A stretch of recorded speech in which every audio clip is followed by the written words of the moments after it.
Hello friends, आपल्या सर्वांची आवडती मालिका तू ही रे माझा मितवा या मालिकेच्या आजच्या शनिवार 9 मेच्या एपिसोडमध्ये एकानंतर एक जबरदस्त ट्विस्ट आले आहेत. फ्रेंड्स, आजचा एपिसोड सगळ्यात भारी होता. एकीकडे अर्णव हा ईश्वरीला प्रपोज करण्याची तयारी करतोय. त्याने ठरवलंय की आज ईश्वरीला मनातलं सांगायचं, तिला आय लव्ह यू म्हणायचं. अर्णवची पूर्ण तयारी झाली होती, पण दुसरीकडे ईश्वरी अर्णवच्या वडिलांना रमाकांत राजे शिर्केंना शोधत होती. आणि मग तिने रमाकांत राजे शिर्केंना शोधून काढलं आणि त्यांना घरी घेऊन आली. आणि जेव्हा अर्णवने दरवाजा उघडला आणि समोर रमाकांतला पाहिलं, तेव्हा अर्णवच्या पायाखालची जमीनच सरकली. घरातले सगळेजण तेथे जमा झाले. अंजली, आजी, मामा, मामी, आकाश आणि रमाकांतला पाहून सगळ्यांना जबर धक्का बसलाय. आणि मग आता अर्णव अंजली रमाकांतबरोबर कसं वागणार? जर अर्णवचा विश्वास बसलाय की जे झालं त्यात ईश्वरीच्या आईची सुप्रियाची चूक नव्हती, मग त्यात रमाकांतची सुद्धा चूक नव्हती. रमाकांत चांगला माणूस आहे हे त्याला पटलं पाहिजे. मग अर्णव काय करणार हे पाहायला मजा येणार आहे. मग हे सगळं घडलं तरी कसं हे जाणून घेण्यासाठी हा व्हिडिओ शेवटपर्यंत नक्की पहा. फ्रेंड्स, आजच्या एपिसोडच्या सुरुवातीलाच मामा अर्णवला समजावून सांगतो, प्रेम असं काही ठरवून होत नाही किंवा ठरवून सांगितलं सुद्धा जात नाही, असं करेल तसं करेल. अरे प्रेम ही अशी इन्स्टंट होणारी गोष्ट आहे, होते पण लवकर, अचानक, आणि सांगायची पण अचानक. त्यासाठी जास्त प्लॅनिंग करत बसू नको. आणि हे ढळढळीत दिसतंय ना, हाच सगळ्यात मोठा पुरावा आहे की ईश्वरीचं सुद्धा तुझ्यावर खूप प्रेम आहे. त्यामुळे आता टाइमपास करू नको आणि ईश्वरीला आय लव्ह यू म्हणून टाक, तुझ्या मनातलं सगळं सांगून टाक. अर्णवला सुद्धा हे पटतं आणि अर्णव म्हणतो, ठीक आहे मामा, मी आजच मिस इंदोरला आय लव्ह यू म्हणणार, माझ्या मनातलं तिला सगळं सांगून टाकणार. हे ऐकून मामा खुश होतो आणि अर्णवला विचारतो, पण अर्णव फक्त एकच का रे? अर्णव म्हणतो, काय मामा, आणि मामा तेथून पळून जातो. अर्णव खूप खुश होतो आणि आज ईश्वरीला आय लव्ह यू म्हणायचं, त्यामुळे त्याला आनंद झालेला असतो. तर दुसरीकडे ईश्वरी मात्र मिशन रमाकांत राजे शिर्केसाठी घराबाहेर आलेली असते. ती रमाकांतला शोधत शोधत संपूर्ण मुंबईभर फिरत असते. रस्त्यावरील लोकांना रमाकांतचा फोटो दाखवते, आपण यांना पाहिलं का, आपण यांना पाहिलं का. पण रमाकांतला कुणीही पाहिलेलं नसतं. आणि त्याच वेळेस ईश्वरीला रमाकांत दिसतो. ईश्वरी ही धावत पळत रमाकांतजवळ येते, बाबा म्हणून त्याला पाहते. पण हा रमाकांत नसतो, तर त्याच्यासारख्याच कपडे घातलेला दुसरा माणूस असतो. ईश्वरी त्यांना सॉरी म्हणते आणि ईश्वरीला वाईट वाटतं की मला वाटलं होतं हेच बाबा आहेत. असा विचार करून ईश्वरी ही मागे वळते आणि त्याच वेळेस चक्क रमाकांत तेथे पोहोचतो. पण ईश्वरी निराश झाली आहे की हे बाबा नव्हते. त्यामुळे ईश्वरी मागे वळून पाहत नाही आणि रमाकांत तिच्या मागेच उभा असतो. आणि हा एक जो माणूस असतो मठाचा अधिकारी, त्याला सगळा हिशेब देतो की आज मी इतक्या पावत्या फाडल्या. हा माणूस म्हणतो, अरे वा, तुम्ही तर चांगलं कलेक्शन केलं आहे, आता आपलं नवीन मंदिर नक्कीच बांधलं जाईल. ईश्वरी रमाकांतच्या मागेच उभी असते, पण तिला काहीच ऐकू येत नाही आणि ती तेथून निघून जाते. त्यामुळे रमाकांत आणि ईश्वरीची भेट होत नाही. इकडे वल्लरी अंजलीच्या रूममध्ये बसून कन्नूला धोका देत असते, तिला झोपवण्याचा प्रयत्न करत असते. पण कन्नूला काही झोप येत नाही. त्यामुळे वल्लरी तिच्यावर खूप चिडते आणि म्हणते, ए झोप ना, कशाला जागी ग, तुला काय रात्रंदिवस धोका देत बसायचा का मी? अंजली तेथे नसते. त्यामुळे मामी तिचं खरं रूप दाखवते आणि म्हणते, एकतर तू अशी आणि वरतून तुझी आई साऱ्या जगाची मूर्ख, मंद आहे मंद. तिला किती वेळेस सांगितलं मी की अर्धी प्रॉपर्टी तुझ्या नावावर करून घे, त्याच्यामुळे घरामध्ये वाद होतील, मजा येईल. पण तिला काही अक्कल येत नाहीये. तिला कितीही समजून सांगितलं ना तरी तिला कळत नाही. असा विचार मामी करते. आणि तेवढ्यात अंजली तेथे येते आणि म्हणते, मामी पाहिलंत ना, शेवटी कसं केलं त्या ईश्वरी आणि अर्णवने, आजीला करंजी खाऊच घातली. मामी म्हणते, हो, हे सगळे ना ते ईश्वरीचं कटकारस्थानी डोकं आहे, नाहीतर अर्णवला हे सुचणारच नाहीये. अंजली म्हणते, ते तर मला माहिती आहे, हे सगळं त्या ईश्वरीनेच केलं असेल. मामी म्हणते, आणि आईला तरी काय गरज होती तिच्या हातून करंजी खाण्याची? अंजली म्हणते, त्यांनी आजीला चांगलं कात्रीत पकडलं होतं, नाहीतर आजीने करंजी खाल्लीच नसती. मामी चिडून म्हणते, पण अंजली, आता तूच आपल्याला वाचू शकते, नाहीतर तो दिवस लांब नाहीये जेव्हा ती ईश्वरी संपूर्ण घरादाराचा ताबा घेईल आणि आपल्याला हाताला धरून या घराबाहेर काढेल. त्यामुळे मी तुला सांगतेय, अर्धी प्रॉपर्टी तुझ्या नावावर करून घे. पुन्हा एकदा अर्णव समोर हा विषय काढ, नाहीतर ती ईश्वरी सगळी प्रॉपर्टी स्वतःच्या नावावर करून घेईल आणि मग तुझ्या हातात काहीच लागणार नाही एवढं लक्षात ठेव. अंजली या गोष्टीचा विचार करत असते. मामीला खूप आनंद होतो की तिने आगीमध्ये तेलाचा टँकर ओतलाय. आणि इकडे अर्णव त्याच्या रूममध्ये असतो. त्याने शिर्केला बोलवलेलं असतं. शिर्के विचारतो, बोला सर, का बोलवलं? अर्णव शिर्केला विचारतो, शिर्के, तुम्ही कधी कोणावर प्रेम केलंय का? शिर्केला मोठा धक्काच बसतो. शिर्के म्हणतो, सर, ही अफवा तुमच्यापर्यंत पोहोचली का? नाही हो सर, मी त्या जाई पुरोहितवर प्रेम करत नाही. तुम्ही ना त्या अफवांवर विश्वास ठेवू नका. मी असं काही केलेलं नाहीये सर. अर्णवला काही कळतच नाही. अर्णव विचारतो, व्हॉट? कोण जाई पुरोहित? हे काय बोलताय तुम्ही?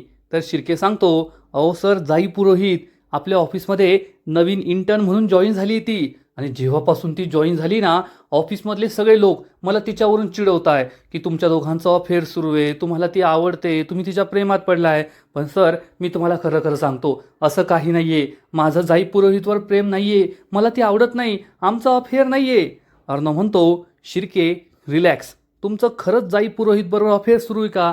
तर शिर्के म्हणतो, नाही सर, खरं सांगतोय, माझं असं काहीच सुरू नाहीये. अर्णव म्हणतो, ओके ठीक आहे, शांत बसा. आता मी तुम्हाला जे सांगतोय ना ते इंटरनेटवर सर्च करा. शिर्के म्हणतो, ठीक आहे सर, बोला ना. अर्णव त्याला म्हणतो, मुलीला प्रपोज कसं करायचं हे इंटरनेटवर शोधा. शिर्केला मोठा धक्काच बसतो. शिर्के विचारतो, सर, हे काय सांगताय? अर्णव म्हणतो, जेवढं सांगितलं तेवढं करा. शिर्के इंटरनेटवर हे सर्च करतो आणि मग त्याला अनेक रिझल्ट भेटतात. अर्णवला तो सांगतो, सर, एवढे रिझल्ट इंटरनेटवर आले आहेत. अर्णव म्हणतो, ठीक आहे, प्ले करा. आणि मग तो पहिला रिझल्ट प्ले करतो. यामध्ये असं सांगितलं जातं, जर तुम्हाला मुलीला प्रपोज करायचं असेल तर एखाद्या लॅविश रेस्टॉरंटमध्ये मस्त डेकोरेशन करा, तेथे त्या मुलीला घेऊन जा. अर्णव म्हणतो, नाही नाही नाही, हे नाही आवडायचं तिला. दुसरा रिझल्ट. मग शिर्के दुसरा रिझल्ट प्ले करतो. हा रिझल्टसुद्धा असाच काहीतरी अतरंगी असतो. मुलीला लॉंग ड्राईव्हला घेऊन जा, मग तिला नाटकाला घेऊन जा, सिनेमाला घेऊन जा. अर्णव म्हणतो, नाही नाही, हे खूप बोरिंग आहे. शिर्के, तुम्ही सुद्धा काहीतरी विचार करा, काहीतरी शोधून काढा. आणि इकडे ईश्वरी आणखीन एका मठात येते. तेथे एक माणूस असतो. ईश्वरी त्याला विचारते, काका, ह्या माणसाला तुम्ही कधी पाहिलेत का? मला सांगू शकता का? आणि हा माणूस हा फोटो पाहतो आणि म्हणतो, नाही हो ताई, या माणसाला कधीच नाही पाहिलंय. ईश्वरी म्हणते, नीट पहा ना, आता हे असे दिसत नाही, आता त्यांच्यात खूप बदल झालाय, पण चेहरा पाहून कळू शकतं ना. तर हा माणूस म्हणतो, नाही नाही, नाही पाहिलेलं. तुम्ही थांबा 2 मिनटं, मी तुम्हाला रजिस्टर पाहून सांगतो. त्यांचं नाव काय सांगितलं? ईश्वरी सांगते, रमाकांत राजे शिर्के. हा माणूस रजिस्टर चेक करतो, पण त्यात असा कोणताही माणूस नसतो, त्याचं नाव नसतं. हा माणूस म्हणतो, ताई, तुम्ही एक काम करा, आपल्या मुंबईमध्ये असे अनेक मठ आहेत जेथे पुढील वर्षी नाशिकमध्ये होणाऱ्या कुंभमेळ्यासाठी सगळे साधू महंत जमा होणार आहेत. मी तुम्हाला त्या सगळ्या मठांची लिस्ट देतो, तुम्ही तेथे जाऊन शोधा, तुम्हाला ही व्यक्ती नक्की सापडेल. हे ऐकून ईश्वरीला खूप आनंद होतो. ईश्वरी या माणसाला थँक्यू म्हणते. आणि इकडे अर्णव शिर्केवर खूप चिडतो आणि विचारतो, शिर्के, तुम्हाला साधी एक आयडियासुद्धा सापडत नाहीये. तुम्ही तर त्या जाई पुरोहितवर प्रेम करता ना? शिर्के म्हणतो, नाही हो सर, तुम्हाला सांगितलं ना, मी जाई पुरोहितवर प्रेम नाही करत, तिचा आणि माझा काहीच संबंध नाहीये, उगाच तुम्ही मला तिच्याशी नाव जोडताय. अर्णव म्हणतो, ठीक आहे, आत्ताच्या आता मिस इंदोरला कॉल करा आणि तिला विचारा की प्रपोज कसं करायचं. हे ऐकून शिर्केला मोठा धक्काच बसतो. शिर्के म्हणतो, नाही सर नाही, तुम्ही हवं तर मला मेमो द्या, माझा पगार कट करा, नाहीतर तुम्ही माझ्या सुट्ट्या कॅन्सल करा, पण तुमच्या त्या मिस इंदोरला, सॉरी इंदोरी मिसला, नाही नाही, ईश्वरी मॅडमला मला फोन करायला नका सांगू. अर्णव म्हणतो, शिर्के, सांगितलं तेवढं करा, तुम्ही फोन करा आणि मिस इंदोरला विचारा, तिला सांगा की तुमचं त्या कोण जुई पुरोहित. तर शिर्के म्हणतो, जाई पुरोहित सर, जाई पुरोहित. अर्णव चिडून म्हणतो, प्रेम नाहीये, पण मुलीचं नाव बरोबर आठवतंय. शिर्के गप्प बसतो. अर्णव म्हणतो, मिस इंदोरला सांगा तुमचं त्या मुलीवर प्रेम आहे. शिर्के म्हणतो, पण सर अफवा आणखीन वाढेल, माझं तिच्यावर प्रेम नाहीये. अर्णव म्हणतो, ठीक आहे, दुसऱ्या एखाद्या मुलीचं नाव घ्या, असं म्हणा तुमचं एक्स मुलीवर प्रेम आहे. तर शिर्के म्हणतो, काय सर, एक्स कुठे मुलीचं नाव असतं का? मॅडमला सुद्धा हे नाही पटणार. अर्णव चिडून म्हणतो, शिर्के, एक्स म्हणजे असं काही पण नाव सांगा, खोटं नाव सांगा, एक्स हे नाव नका सांगू. आणि तिला आत्ताच्या आत्ता फोन करून सांगा की मी त्या मुलीवर प्रेम करतो, तिला प्रपोज कसं करू. तर शिर्के म्हणतो, सर प्लीज, मी तुमचे हात जोडतो, मला हे नाही बोलता येणार, मी नाही फोन करू शकत. शिर्केवर अर्णव खूप चिडतो आणि म्हणतो, यांना आहे ना काहीच जमणार नाहीये, आता मलाच मिस इंदोरला कॉल करावा लागेल. अर्णव ईश्वरीला कॉल करतो. ईश्वरी या मठातून बाहेर आली असते, गाडीत बसत असते. अर्णव तिला म्हणतो, मिस इंदोर कुठेस तू? सकाळपासून तुम्हाला घरात दिसली नाहीये, कुठे गेलीस तू? तर ईश्वरी सांगते, सर माझा थोडा हात दुखत होता ना, म्हणून मी हॉस्पिटलमध्ये आली आहे. अर्णवला मोठा धक्काच बसतो. अर्णव विचारतो, तुझा हात दुखतोय, मग तुम्हाला का नाही सांगितलं? मी आलो असतो ना तुझ्याबरोबर, तू एकटी का गेलीस? तर ईश्वरी सांगते, सर मी आधी माझ्या आईच्या घरी गेले होते तिला भेटायला, तेथे हात दुखायला लागला म्हणून हॉस्पिटलमध्ये आले होते. आता चेकिंग वगैरे झालंय, मी घरी येते. तुम्ही काय करताय? अर्णव म्हणतो, प्रेम. ईश्वरीला मोठा धक्काच बसतो. ईश्वरी विचारते, काय सर, काय बोलला? अर्णव सांगतो, म्हणजे इथे ना शिर्के आले आहेत ना, आणि शिर्के आणि मी प्रेमात पडलोय. हे ऐकून ईश्वरीच्या पायाखालची जमीनच सरकते. ईश्वरी म्हणते, काय सर, तुम्ही आणि शिर्के प्रेमात पडलाय? हे काय बोलताय तुम्ही? फ्रेंड्स, हा सीन खरंच खूप कॉमेडी आहे. हसून हसून तुमचं पोट दुखेल. शिर्के सुद्धा म्हणतो, सर काय बोलताय, आपण काय प्रेमात पडलोय काय? अर्णवला समजतं की माझी बोलण्यात चूक झाली आहे. अर्णव म्हणतो, अरे मी सिंदूर, मी आणि शिर्के नाही प्रेमात पडलोय, शिर्के प्रेमात पडले आहेत एका वेगळ्या मुलीच्या. ईश्वरी म्हणते, असं होय, मला वाटलं तुम्ही आणि शिर्केच प्रेमात पडलात. तसंही दिवसभर शिर्के शिर्के शिर्केशीच फोनवर बोलत असता, मला वाटलं पडला असाल प्रेमात. काय सांगता येतं, आजकाल काळसुद्धा वाईट चालू आहे ना. अर्णव म्हणतो, नाही नाही नाही, तसं काही नाही आहे.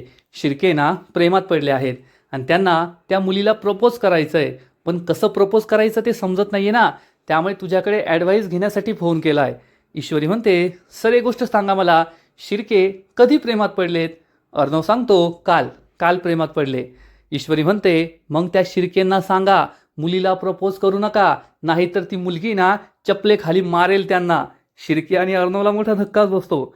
अर्णव विचारतो, असं का बोलतीयेस? तर ईश्वरी म्हणते, अहो सर, काल प्रेमात पडले आणि आज प्रपोज केलं, असं कुठे असतं का? त्यांना म्हणावं थोडा पेशन्स धरा, एवढ्या लवकर प्रपोज करू नका, प्रेमात थोडा पेशन्स असायला हवा. अर्णव म्हणतो, नाही नाही नाही, म्हणजे त्यांना काल प्रेमाची जाणीव झाली की माझं प्रेम आहे, पण प्रेमात तर ते 1 वर्षापूर्वीच पडले होते, 23 डिसेंबरला.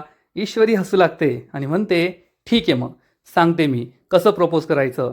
अर्णव शिर्केला म्हणतो, लवकर लिहून घ्या. शिर्के लिहू लागतो आपल्या आयपॅडवर आणि ईश्वरी सांगते, सर एक काम करा, तुम्ही त्यांना सांगा एक भली मोठी गाडी बुक करा, मग तिला घेऊन एका मोठ्या 5 स्टार हॉटेलमध्ये जा.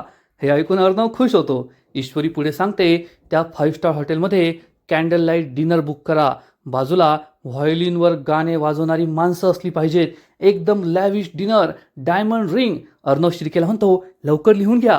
शिर्के सगळं लिहित असतो आणि ईश्वरी अर्णवला म्हणते, सर असं एवढं सगळं काही करायची गरज नाही आहे. अर्णव शिर्केला म्हणतो, करा ते सगळं डिलीट, कशाला लिहिताय, हे सगळं काही नको आहे. ईश्वरी सांगते, सर हे सगळं करून ना मुली कधीच इम्प्रेस होत नाही, त्यांना या पद्धतीने प्रपोज करू नये. अर्णव चिडून म्हणतो, मी सिंदूर, प्रपोज कसं करायचं ना ते सांग, कसं नाही करायचं ते नको सांगू, एवढा वेळ नाही आपल्याकडे. ईश्वरी म्हणते, ठीक आहे ठीक आहे, सांगते. प्रेमाचं कसं आहे ना सर, प्रेम हे नजरेत असतं, मनात असतं, डोळ्यात असलं की ते समोरच्याला दिसतं, सांगायची सुद्धा गरज पडत नाही. अर्णवला कळतच नाही हिची काय बडबड सुरू आहे. अर्णव म्हणतो, हे सगळं खरं आहे, पण प्रपोज करणं सुद्धा काही असतं ना, कसं प्रपोज करायचं ते सांग. ईश्वरी म्हणते, सर एकदम सोपं आहे, एक मोठा फुलांचा पुष्पगुच्छ. अर्णव शिर्केला म्हणतो, घ्या लिहून, लवकर लिहून घ्या. ईश्वरी म्हणते, नाही नाही, मोठ्या पुष्पगुच्छाची सुद्धा गरज नाही आहे, एक साधंसं नाजूकसं गुलाबसुद्धा चालतं. अर्णव म्हणतो, आता हे लिहून घ्या. आणि मग ईश्वरी तिला कसं प्रपोज करायला पाहिजे याबद्दल सांगते. सर एक छोटंसं नाजूकसं गुलाब, मग त्या दोघांचा एकमेकांच्या हातात हात, डोळ्यात डोळे घालून आरपार पाहून मनातलं सांगायचं की माझं तुझ्यावर खूप प्रेम आहे. एवढं सांगितलं तरीसुद्धा पुरेसं आहे, यापेक्षा जास्त करायची काही गरज नसते. प्रेम खरं असतं आणि खऱ्या प्रेमाला तो दिखाऊपणा, ते 5 स्टार हॉटेल, ते डायमंड रिंग, ते फुलांची सजावट, या सगळ्याची गरज नसते. अर्णव म्हणतो, थँक्यू मिस इंदोर, आणि यानंतर असा उशीर करायचा नाही, मला न सांगता घराबाहेर जायचं नाही, मी तुझ्याबरोबर येईल. ईश्वरी म्हणते, ठीक आहे सर, आता सगळी कामं झाली आहेत, मी घरी येते. अर्णव म्हणतो, ठीक आहे, आणि अर्णव फोन कट करतो आणि शिर्केला विचारतो, शिर्के सगळं नोट डाऊन केलं आहे ना? शिर्के अर्णवच्या हातात आयपॅड देतो आणि म्हणतो, सर सगळं ठरलं आहे, काही नाही, हातात हात घ्यायचा आणि डोळ्यात गुलाब घालायचा. अर्णव विचारतो, व्हॉट, काय? शिर्के म्हणतो, नाही नाही, चुकलं. हातात हात घ्यायचा आणि डोळ्यात डोळे घालून हातात गुलाब घालायचा. अर्णव विचारतो, शिर्के काय बोलताय तुम्ही? शिर्के तिथून पळून जातो. पण त्याचा आयपॅड अर्णवकडे असतो. तो परत येतो आणि मग आयपॅड घेऊन निघून जातो. अर्णव मात्र हसू लागतो, कारण ईश्वरीला प्रपोज कसं करायचं याची आयडिया त्याला भेटलेली असते. फ्रेंड्स, हा सीन खरंच खूप भारी आहे. अर्णव आणि शिर्के या दोघांचा सीन पाहून तुम्ही पोट धरून हसाल एवढं मात्र खरं. आणि इकडे आपला लवर बॉय आकाश नम्रताच्या घरी पोहोचलेला असतो. त्याच्या हातात मस्त बुके असतो. तो दरवाजाची बेल वाजवतो आणि नम्रता दार उघडते आणि आपला सायको शुब्बू हे सगळं लपून पाहत असतो. नम्रता हा फुलांचा बुके पाहून खूप खुश होते आणि हे दोघे एकमेकांना मिठी मारतात. नम्रता विचारते, वा सर, आज फुल अँड ऑल. आकाश तिला फूल देतो आणि सांगतो, कसं आहे ना, आज आजीचा बर्थडे होता. तिच्यासाठी मी फुलं घ्यायला गेलोच होतो, तर विचार केला आज नम्रताला सुद्धा फूल देऊया. नम्रता हे फुलं घेते आणि म्हणते, खूप सुंदर आहेत. पण आकाश तिला म्हणतो, नाही, एवढी सुंदर नाही आहे, तुझ्यापेक्षा तर नाहीच नाही आहे. नम्रता खूप लाजते आणि या दोघांचा हा रोमांस पाहून सायको शुब्बू मात्र खूप चिडतो. त्याला खूप राग येत असतो आणि मग आकाश हा नम्रताचा हात पकडतो, नम्रताला जवळ घेतो आणि नम्रताच्या जवळ येऊ लागतो. नम्रता म्हणते, आकाश पाटील, हे काय करताय? कुणी पाहिल? आकाश म्हणतो, पाहू दे ना, मग लग्न जमलंय आपलं, त्यात काय एवढं लाजायचं? आणि आकाश नम्रताच्या आणखीनच जवळ येतो, चक्क तिच्या खांद्यावर हात ठेवतो आणि विचारतो, आज घरात काका काकू दिसत नाहीये, कोठेच ते? तर नम्रता सांगते, आज दोघेसुद्धा बाहेर गेले आहेत डॉक्टरकडे, फिजिओथेरपिस्टकडे. हे ऐकून आकाश खूप खुश होतो, पण त्याला माहीत नसतं की शुब्बू हे सगळं पाहतोय. आकाश म्हणतो, अरे वा, आज तर खूप प्रायव्हसी मिळाली आहे. नम्रता म्हणते, सर हे काय करताय तुम्ही? आणि तेवढ्यात शुब्बू जाणून बुजून बाहेर येतो आणि म्हणतो, सॉरी सॉरी सॉरी. अरे, आकाश आणि नम्रता एकमेकांपासून दूर होतात. नम्रता ही शुब्बूजवळ येते. शुब्बू म्हणतो, सॉरी यार, मला माहीतच नव्हतं, मला असं वाटलं काका काकू आले म्हणून मी बाहेर आलो. तुम्ही दोघे कंटिन्यू करा, मी जातो आतमध्ये. तर नम्रता म्हणते, नाही नाही, तशी काही गरज नाही शुब्बू, आपण सगळे गप्पा मारूया ना, चल आपण गप्पा मारूया, मी तुमच्यासाठी गरमागरम चहा आणते. असं म्हणून नम्रता तेथून निघून जाते आणि शुब्बू आकाश एकमेकांसमोर असतात.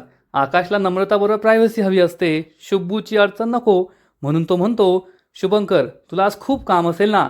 तर शुब्बू सांगतो, अरे खूप काम आहे बाबा, PPT बनवायच्या, हे काम करायचं, ते काम करायचं, डोक्याला नुसता त्रास आहे. आकाश म्हणतो, मग तू एक काम कर ना, तू रूममध्ये जा, तुझं काम कर, उगाच आमच्या गप्पांमुळे तर डिस्टर्ब होईल.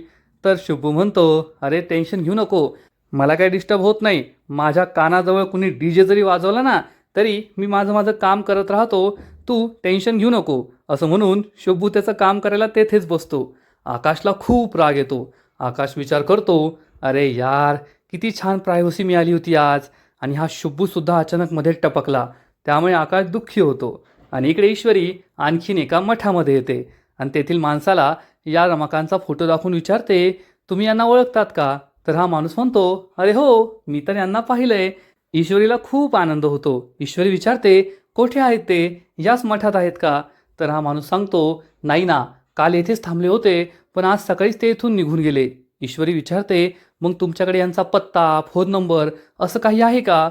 तर हा माणूस सांगतो, नाही ताई, कारण हे साधू महंत आहेत, हे देशभर भ्रमंती करत असतात आणि त्यांच्याकडे मोबाईलसुद्धा नसतो, त्यामुळे मोबाईल नंबर देऊ शकत नाही, पत्ता सांगू शकत नाही. पण हे ना, मला एका मोठ्या कंपनीचे साहेब वाटतात. तुम्हाला माहिती आहे का हे अचानक साधू कसे बनले? ईश्वरी म्हणते, नाही, मला सुद्धा माहीत नाही. एकदा ते भेटले का मग मी त्यांना विचारेल बरं का? हा माणूस म्हणतो, ठीक आहे ठीक आहे. ईश्वरीला प्रश्न पडतो की आता बाबांना म्हणजे रमाकांतला कोठे शोधायचं? आणि मग थोड्या वेळाने ईश्वरी ही आपल्या गाडीत घरी जात असते आणि त्याच वेळेस एक रिक्षावाला आणि एका मुलाची बाईक एकमेकांसमोर येते आणि या दोघांमध्ये बाचाबाची सुरू होते, मारामारी सुरू होते. ईश्वरीला टेन्शन येतं, मला लवकर घरी जायचं होतं, आता काय करू? आणि ईश्वरी गाडीतून बाहेर पाहते तर तिला मोठा धक्काच बसतो, कारण चक्क रमाकांत आपल्या काही मित्रांबरोबर रस्त्याने जात असतो. ईश्वरी त्याला पाहते आणि लगेचच गाडीतून खाली उतरते आणि या रमाकांतच्या मागे धावू लागते. रमाकांतला ती बाबा थांबा, बाबा थांबा असा आवाज देते, पण रमाकांत काही तिचा आवाज ऐकत नाही. तो पुढे जात असतो आणि या नादात ईश्वरी चक्क एका गाडीसमोर येते. ही गाडी तिला उडवणार इतक्यात रमाकांत ईश्वरीचा हात पकडतो आणि तिला दूर ओढतो, तिचा जीव वाचवतो. ईश्वरी खूप घाबरते. रमाकांत विचारतो, मुली बरी आहेस ना? ईश्वरी म्हणते, हो बाबा मी बरी आहे. रमाकांत म्हणतो, ठीक आहे, काळजी घे. आणि रमाकांत तेथून जाऊ लागतो तर ईश्वरी त्याला थांबवते आणि म्हणते, थांबा बाबा, मला तुमच्याशी महत्त्वाचं बोलायचं आहे. रमाकांत थांबतो. ईश्वरी त्याला आपल्या मोबाईलमधील रमाकांतचा जुना फोटो दाखवते आणि विचारते, बाबा तुम्ही हेच आहात ना? हा फोटो पाहून रमाकांतला मोठा धक्काच बसतो. ईश्वरी त्याच्याकडे प्रश्नवाचक नजरेने पाहत असते. रमाकांत तिच्याकडे पाहत असतो आणि हा सीन येथेच संपतो. आता या दोघांमध्ये काय बोलणं झालंय हे काही आपल्याला कळत नाही.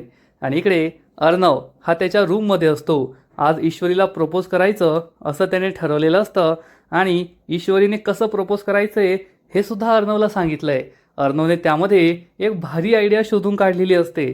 अर्णवने गुलाबाच्या फुलांच्या पाकळ्या केलेल्या असतात आणि या प्रत्येक पाकळीवर त्याला ईश्वरीबद्दल काय वाटतं हे सगळं त्याने लिहिलेलं असतं.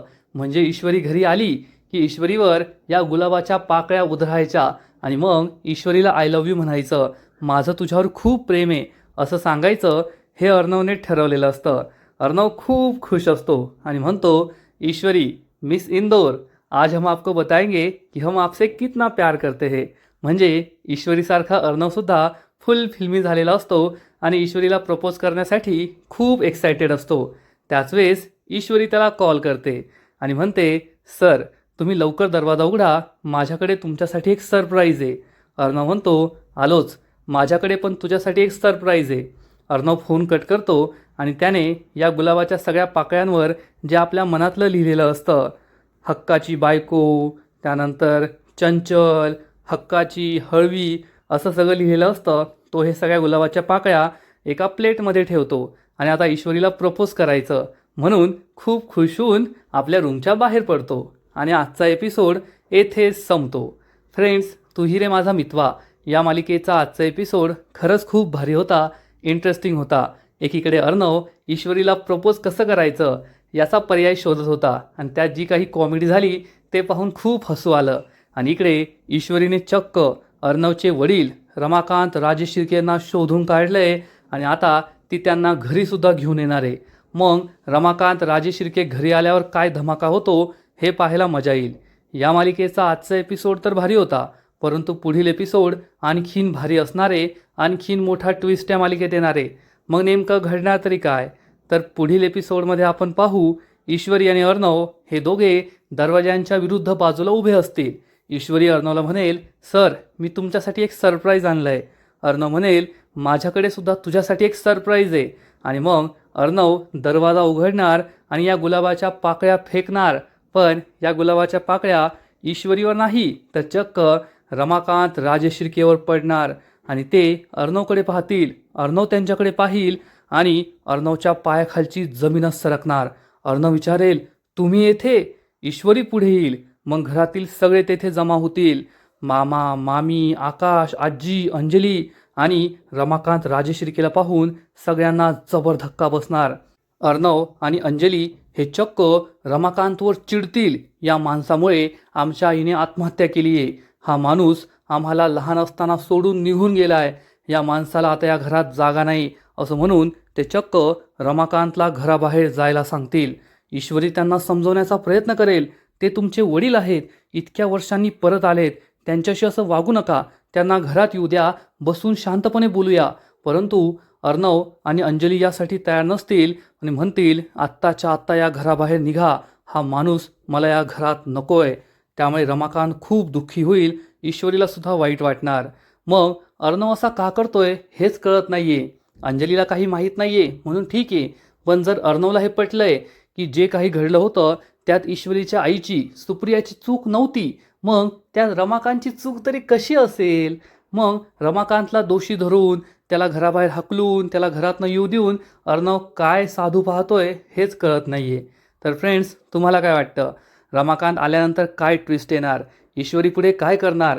ती अर्णवला म्हणू शकेल का? नक्कीच कमेंट करून सांगा. आणि तू ही रे माझा मितवा या मालिकेचे असेच नवीन नवीन एपिसोड नवीन नवीन अपडेट सर्वात आधी पाहण्यासाठी व्हिडिओला लाईक करा, शेअर करा, चॅनलला सबस्क्राईब करून बेल आयकॉनवर क्लिक करा. म्हणजे या मालिकेचे नवीन नवीन एपिसोड तुम्हाला सर्वात आधी पाहायला मिळतील.